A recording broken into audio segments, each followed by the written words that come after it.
महाराष्ट्रातील महत्त्वाच्या बातम्या फक्त 10 मिनिटात. या चॅनेलला अजूनही सबस्क्राईब केले नसेल तर आत्ताच करा.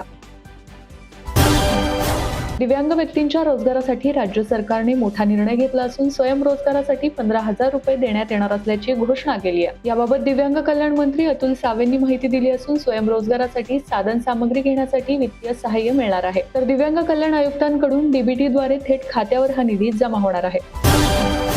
पुण्यातून मोठी बातमी समोर येत आहे. 19 मे 2024 रोजी पुण्यातील कल्याणी नगर भागात झालेल्या पोर्शे कार अपघात प्रकरणी मद्यप्राशन केलेल्या मुलाचे रक्ताचे नमुने बदलून विशाल अग्रवालने पुराव्यामध्ये छेडछाड केली होती. त्यानंतर 21 मे रोजी विशाल अग्रवाल याला पुणे पोलिसांनी छत्रपती संभाजीनगरमधून अटक केली होती. मात्र आता सुप्रीम कोर्टाकडून विशाल अग्रवालला दिलासा मिळाला असून त्याचा जामीन मंजूर झाला आहे.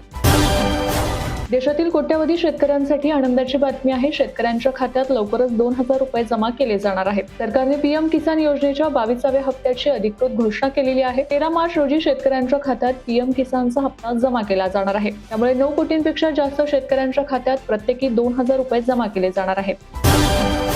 केंद्र सरकार आणि राज्य सरकारकडून रेशन कार्डच्या नियमात मोठा बदल करण्यात येणार आहे. जर तुमच्याकडे कार, एसी असेल अथवा कुटुंबातून कोणी इन्कम टॅक्स भरत असेल तर तुमचं रेशन कार्ड कायमचं बंद करण्यात येणार आहे. तुम्हाला रेशनचा कोणताही लाभ आता घेता येणार नाही. विशेष म्हणजे हा नियम 1 एप्रिल पासून लागू करण्यात येणार असल्याची माहिती समोर आली आहे.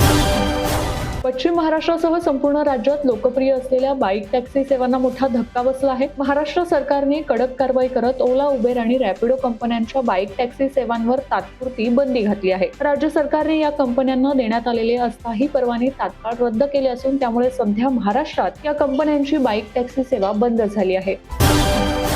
अमेरिका, इस्रायल आणि इराणमध्ये गेल्या 11 दिवसांपासून भयंकर युद्ध सुरू आहे. आखाती देशांमध्ये युद्धाची आग घुमसत असल्याने येथून भारताला होणारा खनिज तेलाचा आणि नैसर्गिक वायूचा पुरवठा जवळपास ठप्प झाला आहे. त्यामुळे आता महाराष्ट्रासह संपूर्ण देशात घरगुती गॅस, नैसर्गिक वायू आणि व्यावसायिक गॅस सिलेंडरचा तुटवडा जाणवू लागला आहे. पुढील काही दिवस युद्ध सुरू राहिल्यास ही परिस्थिती आणखी गंभीर धारण स्वरूप करू शकते. या पार्श्वभूमीवर केंद्र सरकारने एक महत्त्वाचा निर्णय घेतला. गॅसचा तुटवडा जाणवू लागल्याने केंद्र सरकारने देशभरात एस्मा अर्थात आवश्यक सेवा पुरवठा अधिनियम कायद्याची अंमलबजावणी केली आहे. या कायद्यामुळे आता देशभरात आवश्यक वस्तूंची साठवणूक आणि काळाबाजार करण्यावर प्रतिबंध लागणार आहे.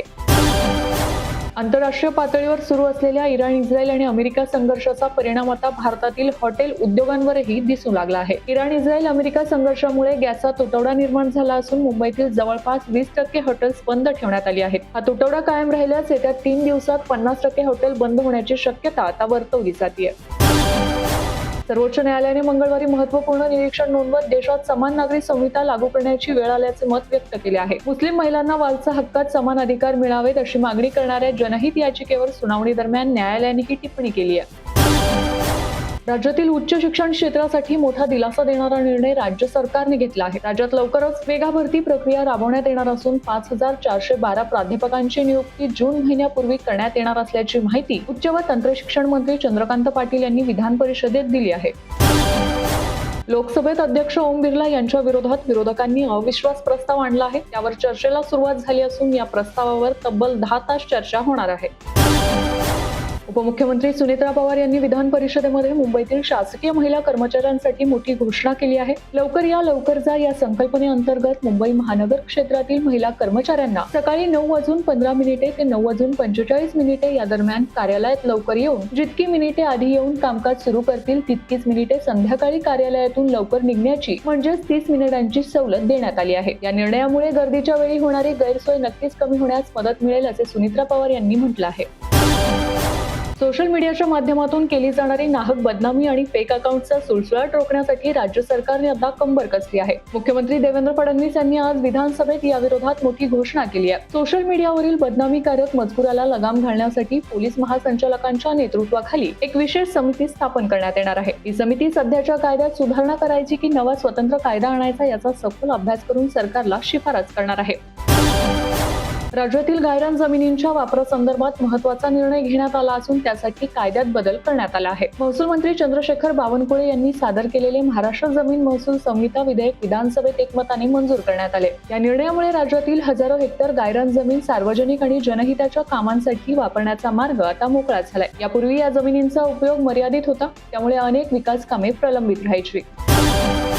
नागपूरच्या मिहानमध्ये भारतीय सैन्यासाठी अत्याधुनिक लढाऊ रोबोट्स आणि ड्रोन्स तयार होणार आहेत. सोलार इंडस्ट्रीच्या या प्रकल्पामुळे चीनच्या रोबोटिक सैन्याला भारताकडून चोख प्रत्युत्तर दिले जाणार आहे. मागील काही महिन्यांपासून चीनकडून सैन्य नव्हे तर सीमेच्या संरक्षणासाठी चीनी रोबोट दिसत असून रोबोट सीमेचे संरक्षण करीत आहेत. याच प्रकारे भारतासाठी लागणारे रोबोट नागपुरात सोलर कंपनी तयार करणार आहे. मागील आठवड्यात शनिवारी मुख्यमंत्री देवेंद्र फडणवीस व केंद्रीय मंत्री नितीन गडकरी यांच्या उपस्थितीत रोबोट निर्मिती प्रकल्पाचा नागपुरातील मिहानमध्ये पाया रचण्यात आलाय. शासकीय महिला कर्मचाऱ्यांसाठी राज्य सरकारनं मोठा निर्णय घेतला असून प्रसूती काळात आणि प्रसूतीनंतर कुटुंब आणि कार्यालयीन कामकाज सांभाळताना त्यांची होणारी कसरत आता थांबणार आहे. केंद्र सरकारच्या धर्तीवर आता राज्य शासनानं देखील शासकीय महिला कर्मचाऱ्यांसाठी 180 दिवसांच्या अर्थात 6 महिन्यांच्या प्रसूती रजेला मंजुरी दिली आहे. त्याचबरोबर नियम अटींच्या आधारावर वर्षभरापर्यंत ही रजा वाढवताही येणार आहे.